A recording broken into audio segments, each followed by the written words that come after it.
Welcome back friends, ये हमारी video number 78 C programming series के लिए। और प्रीवियस वीडियो में हमने डिस्कस किया था मैक्रोस को।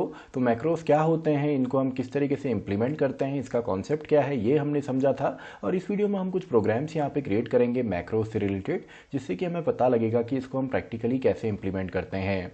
तो स्टार्ट करते हैं। सबसे पहले एक बेसिक प्रोग्राम हम क्रिएट करते हैं, जिसमें मैं दो नंबर्स में से बड़ा नंबर कौन सा है ये हमें पता करना है, और इसको हम करेंगे मैक्रोस की मदद से।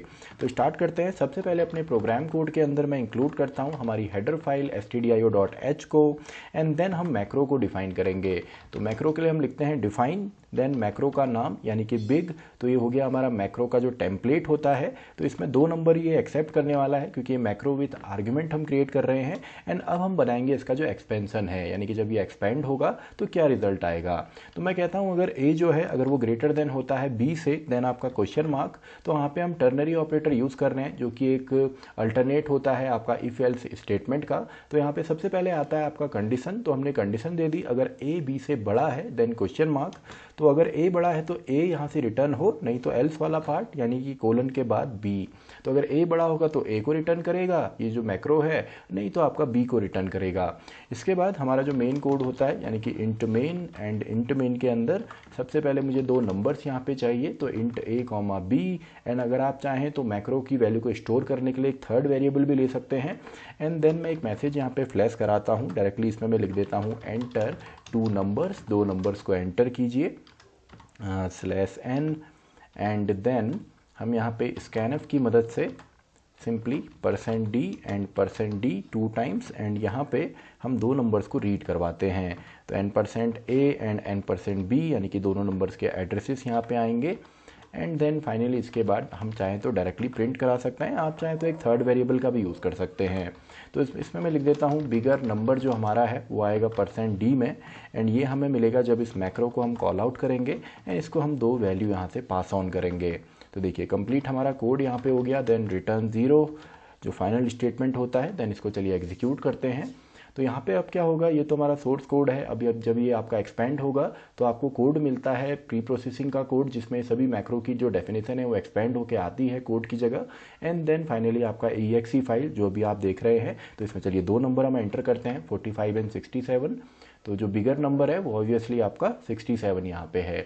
तो ये तो हो गया हमारा सिंपली जब दो नंबर्स में एक बिगर नंबर हमने फाइंड आउट करना हो। तो अब हम एक प्रोग्राम क्रिएट करते हैं, जिसमें सिंपली हम अब एक अल्फ़ाबेट या एक लेटर हम यूज़र से लेंगे, और वो हमें बताएगा कि अपर केस है या लोअर केस है। तो इसकी जगह अब बिग की जगह हम upper case and lower case के लिए चेक करते हैं।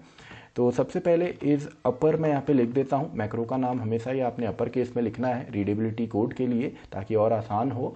लेकिन क्योंकि अगर आप चाहें तो इसको लोअर केस में भी आप दे सकते हैं, लेकिन वहाँ पे अगर बड़े प्रोग्राम है तो डिफ्रेंशिएट करने में प्रॉब्लम होती है कि ये वेरिएबल है या आपका कोई मैक्रो है।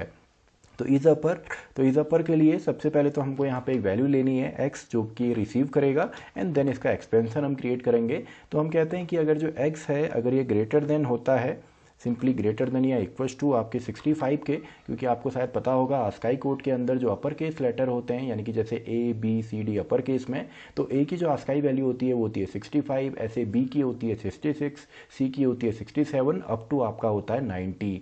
एंड इसी लोअर केस के लिए आपका होता है 97 से स्टार्ट, यानी कि लोअर अल्फ़ाबेट जो A है ये आपका होगा स्टार्ट आपका 97 से, एंड ये 98, 99 इस तरीके से जाएगा आपका 122 तक। तो हमने कहा अगर x जो है अगर वो ग्रेटर देन होता है 65 के, और साथ में यानी कि एंड अगर x जो होता है इसकी वैल्यू होती है लेस देन या इक्वल्स टू 90, यानी कि जो z की वैल्यू होगी, तो then question mark ternary operator. तो ये सिंपली आपका 1 रिटर्न करे, नहीं तो आपका कोलन के बाद हम दे देते हैं कि ये 0 रिटर्न करे। एंड ऐसी दूसरा हम बनाते हैं हैज़ डिफाइन हम करेंगे इज़ लोअर, एंड इसमें भी सेम, यानी कि ये x को एक्सेप्ट करेगा, एंड देन इसका एक्सपेंशन हमने क्रिएट करना है। तो हम कहते हैं कि x की वैल्यू जो है अगर वो ग्रेटर देन या इक्वल्स टू आपकी होती है 97 के, यानी कि जो लोअर केस a होता है, एंड x की जो वैल्यू होती है अगर वो लेस देन या इक्वल्स टू होती है 122, या आप लेस देन 123 भी कर सकते हैं। तो सिंपली ये 1 रिटर्न करे, ये 1 रिटर्न करे, नहीं तो ये आपका 0 रिटर्न करे। तो देखिए मैक्रोस तो हमने बना दिए। अब हम यहाँ पे क्या करेंगे, सिंपली एक करेक्टर हम यूज़र से रीड करवाएंगे। तो यहाँ पे मैं एक मैसेज फ्लैश कर देता हूँ सिंपली प्रिंटफ की मदद से, एंटर लेटर, या सिंपली कोई अल्फ़ाबेट भी आप यहाँ पे लिख सकते हैं। /n एंड देन scanf की मदद से हम इसको रीड करेंगे। तो scanf एंड देन मैं यहाँ पे लिख देता हूँ %c क्योंकि हम एक करेक्टर रीड करवा रहे हैं एंड सिंपली एड्रेस ऑफ आ जाएगा ch। तो देखिए सिंपल सा है।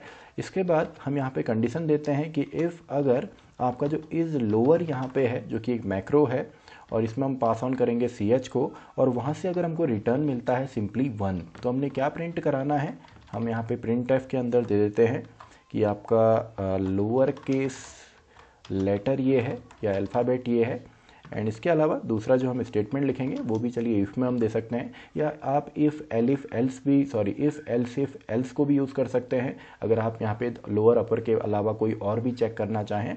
तो फिलहाल हम 2 ही कर रहे हैं तो यहाँ पे मैं लिख देता हूँ इज़ अपर एंड यहाँ पे मैं लिखूँगा अगर ch जो है अगर ये हमको वैल्यू रिटर्न देता है 1 तो सिंपली ये अपर केस लेटर होगा। तो प्रिंटफ के अंदर मैं यहाँ पे लिख देता हूँ अपर केस अल्फ़ाबेट या सिंपली लेटर। तो देखिए सिंपल सा हमारा कोड था, मैक्रो का आपको यूज़ आ गया होगा। तो चलिए इसको रन करते हैं। तो यहाँ पे 2 हमने वैल्यू चेक करनी है केवल अपर केस और लोअर केस के लिए। तो enter a letter for example upper case R मैंने यहाँ पे दिया तो ये देखिए अपर केस लेटर। ऐसे ही इसकी जगह अगर मैं यहाँ पे लोअर केस देता हूँ यानी कि अगर आप कोई लोअर केस वैल्यू यहाँ पे देंगे तो सिंपली ये लोअर केस भी चेक करेगा। इसके अलावा आप एल्स का पार्ट देके यहाँ पे दूसरा भी ले सकते हैं। तो देखिए लोअर केस मैंने यहाँ पे दिया तो लोअर केस लेटर हमको मिला है। तो आई होप आपको आ गया होगा कि किस तरीके से आप इंप्लीमेंट कर सकते हैं मैक्रोस को अपने प्रोग्राम या सोर्स कोड के अंदर। तो इसी के साथ हमारी ये वीडियो भी खत्म होती है, वीडियो नंबर 78। तो मैं मिलता हूँ आपसे नेक्स्ट वीडियो में, वीडियो नंबर 79।